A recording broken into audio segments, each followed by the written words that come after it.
In this video, we are featuring a seminar from Jim Rohn where he talks about seizing opportunity in our lives. He talks about the art of reaping what you sow. He explains how success is an active venture. Our dreams and desires do not simply fall into our laps.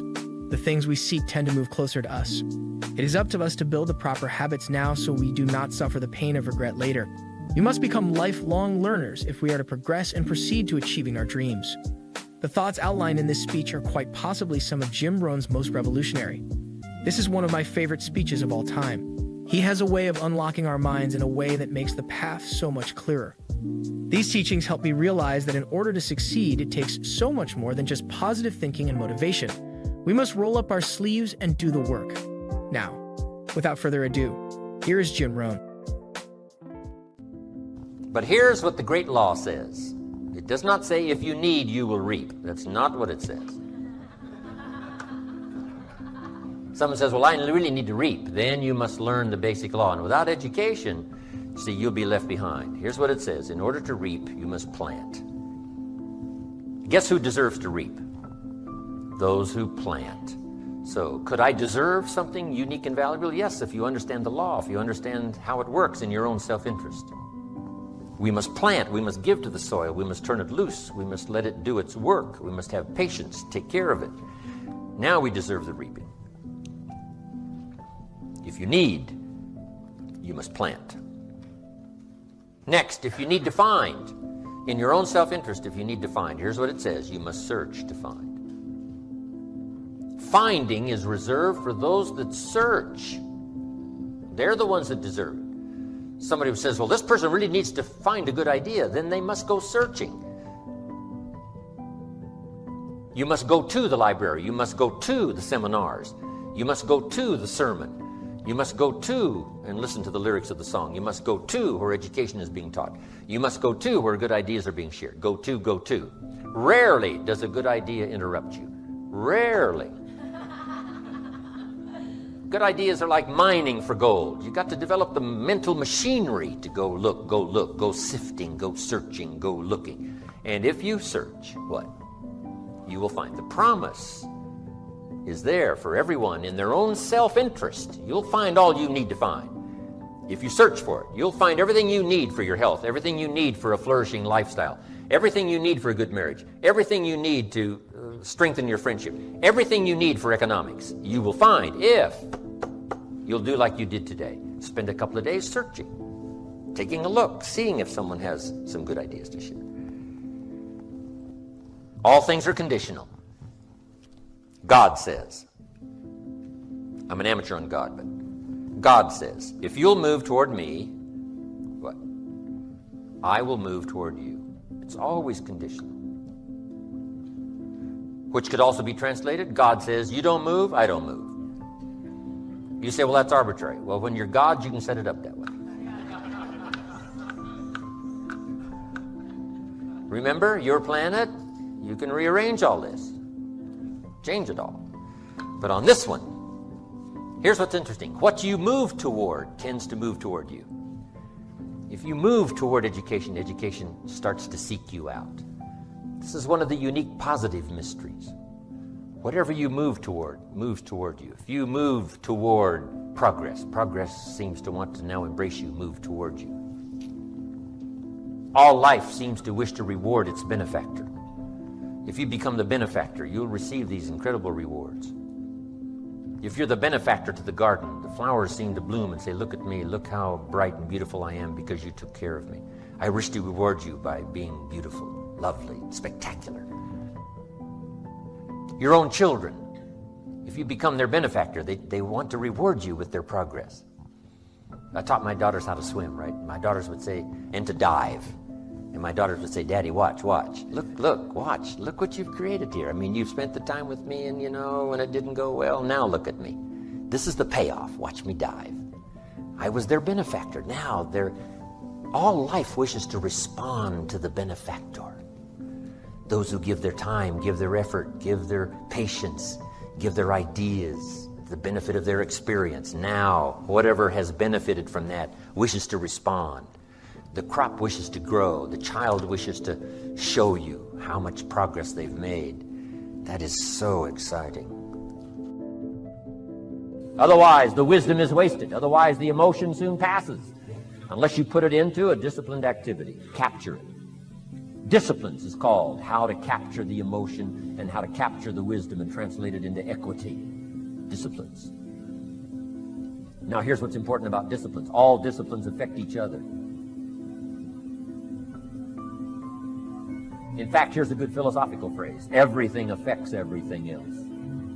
Nothing stands alone. Don't be naive in saying, well, this doesn't matter. I'm telling you, everything matters. There are some things that matter more than others, but there isn't anything that doesn't matter. Okay. We all pity the man who says, well, this is the only place I let down. Not true. Key to take home. Every letdown affects the rest of your performance.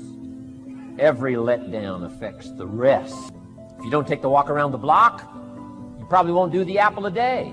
If you don't do the apple a day, you probably won't start building your library. If you don't build your library, you probably won't keep a journal, and you won't take pictures, and then you won't do this, you won't do wise things with your money, won't do wise things with your time, won't do wise things with your possibilities and relationships, and the first thing you know, 6 years of that accumulated, and we say you have messed up. So the whole key to reversing that process now is to start picking up these disciplines. Now here's the positive side. Every new discipline affects the rest of your disciplines. Every new one affects the rest. That's why action is so important. The least action, the smallest action. Take it. Because when you start accomplishing and the value starts to return from that one action, it'll inspire you to do the next one and the next one and the next one. You start walking around the block, it'll inspire you to get an apple. Get an apple, it'll inspire you to get a book. Get a book, it'll inspire you to get a journal. Get a journal, it'll inspire you to grow, develop some skills. All disciplines affect each other. Every lack affects the rest. Every new affects the rest. The key is to diminish the lack and set up the new. And you've started a whole new life process. Key. Also, one more thought on discipline. Here's the greatest value of discipline. Self-worth. Self-esteem. People are teaching self-esteem these days, but they don't connect it to disciplines. The least lack of discipline, and it starts to erode our psyche. One of the greatest temptations is to just ease up a little bit. Right? The slightest lack of doing your best starts to erode the psyche. Instead of doing your best, doing just a little less than your best. Sure enough. You say, well, it's just going to affect my sales. No, it's going to affect your consciousness. It's going to affect your philosophy. Now you've begun in the slightest way to affect your own philosophy. Here's the problem with the least neglect. Neglect starts as an infection. And if you don't take care of it, it becomes a disease. And one neglect leads to another. And the worst of all, when neglect starts, it diminishes our self-worth, our self-confidence, our self-value. You say, well, how can I get back my self-respect? I'm telling you, you don't have to go to 29 classes. All you have to do is start the smallest discipline that now corresponds to your own philosophy, like I should, and I could, and I will. No longer will I let neglect stack up on me so that I will have the sorry scenario 6 years from now, giving some excuse instead of celebrating my progress. That's the key to discipline. Okay? Let's get kids involved in the least of disciplines. One more, and then one more, and then another one, and then another one, and then some more. And the first thing you know, you're starting to weave the tapestry of a disciplined life into which you can pour more wisdom and more attitude and more strong feeling, more faith and more courage. Now you've got something, a vessel in which to put it. And now the equities start to flow.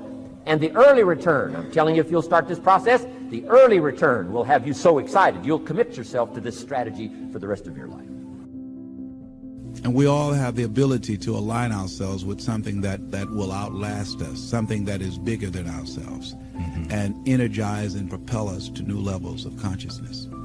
So the highest state of consciousness would be to know that there is nothing that can stop you. That's right. And to know that whatever happens to us, we are better than that. That not to judge ourselves based upon the results that we're producing right now and based upon our circumstances. That our circumstances do not determine us. Even the results They're only a reflection of what we've become. That's all. And we can always have more and do more because we can always become more. So once again, going back to the drawing board, working on ourselves, not even looking at the problem, not even focusing on the circumstances, but just working within, knowing that as I go within, as I read, as I meditate, as I begin to contemplate and become at one with this force that is within me, that this too shall pass away. It has not come to stay. Thank God it doesn't come to stay. That's right. The man said, thank God trouble don't last always, but he said, but it lasts long enough. Lasts long enough, plenty long enough. I've heard you say many times, you don't believe these things work. You know they work, don't you? Oh, yes. That's the only way that I've been able to do it. Yes. And it reminds me I must prove it every day.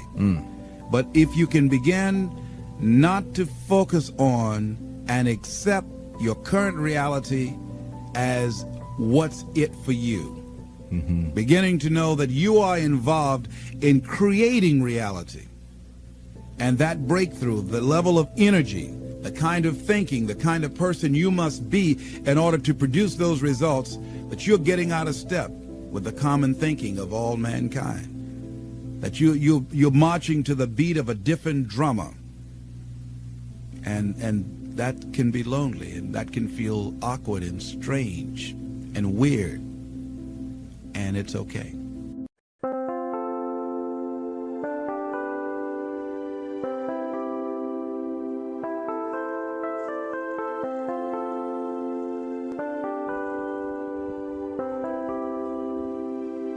Chẳng được quên khi cơn mưa đêm lại về, em nơi quên lời thề và ta như đông chìm sâu, không gần mới em anh nhận màu.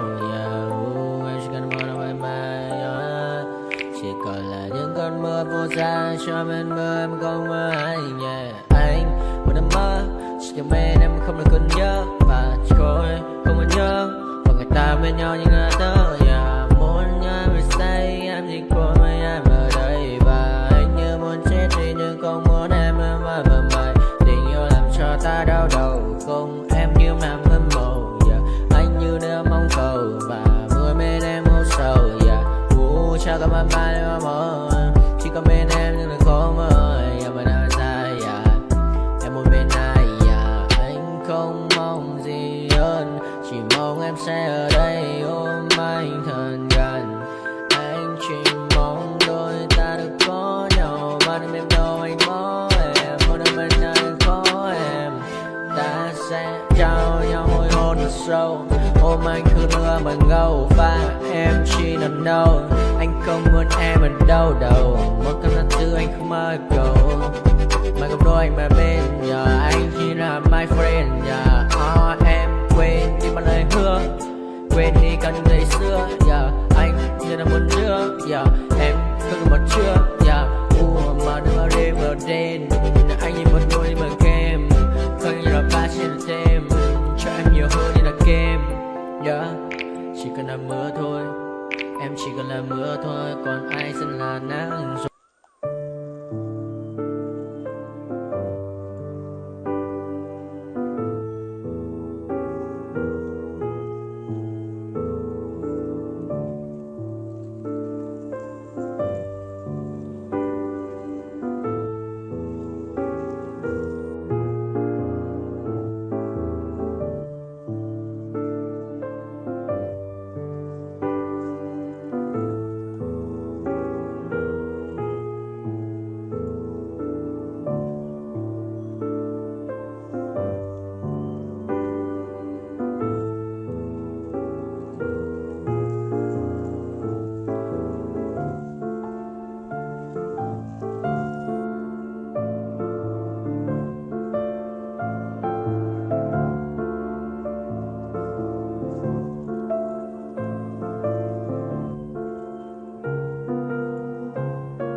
nightmares in my head, I fear that the thoughts build up until I can't hear, that my mind fills up into a creature, and it haunts me somewhere much deeper.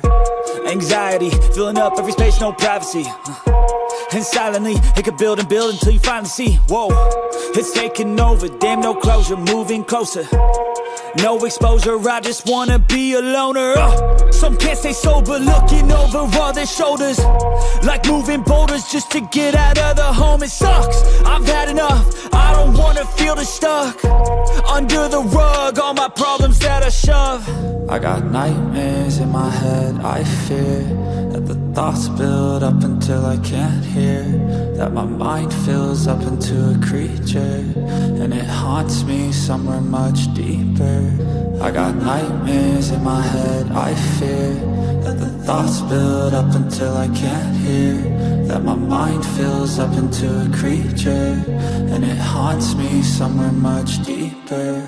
I've been feeling weird, I can't seem to focus good enough, nothing's really clear, sometimes it could be a little tough. I just need to feel like the end's in sight for me, but let's be really real, anxiety can foggy all this stuff. I've been feeling weird, I can't seem to focus good enough, nothing's really clear, sometimes it could be a little tough. I just need to feel like the end's in sight for me, but let's be really real, anxiety can foggy all this stuff. It sucks when you finally feel like giving up. Oh God, no luck, everything feels like you're sticky stuck. I'm lost, handcuffed to the bed where I sleep, don't give a fuck. Can't stop, unplug, feeling overwhelmed, I think I've had enough. Gotta find a way to get some energy, gotta find someone who's a good friend of me. I need purpose to make it all worth it, I'm still searching and I'm still learning. I want a life that's filled with memories, not a life with regret in front of me. I need focus to keep me from hopeless psychosis if I keep moping.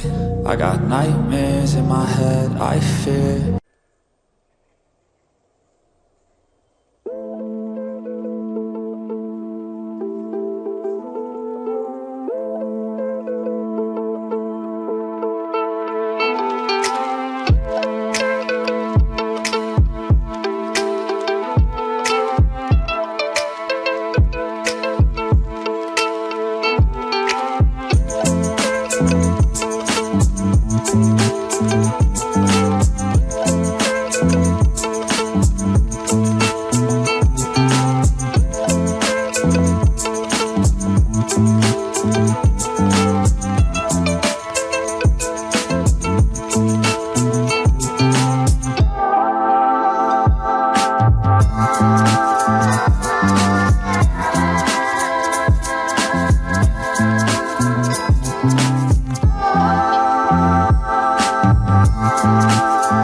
Thank you.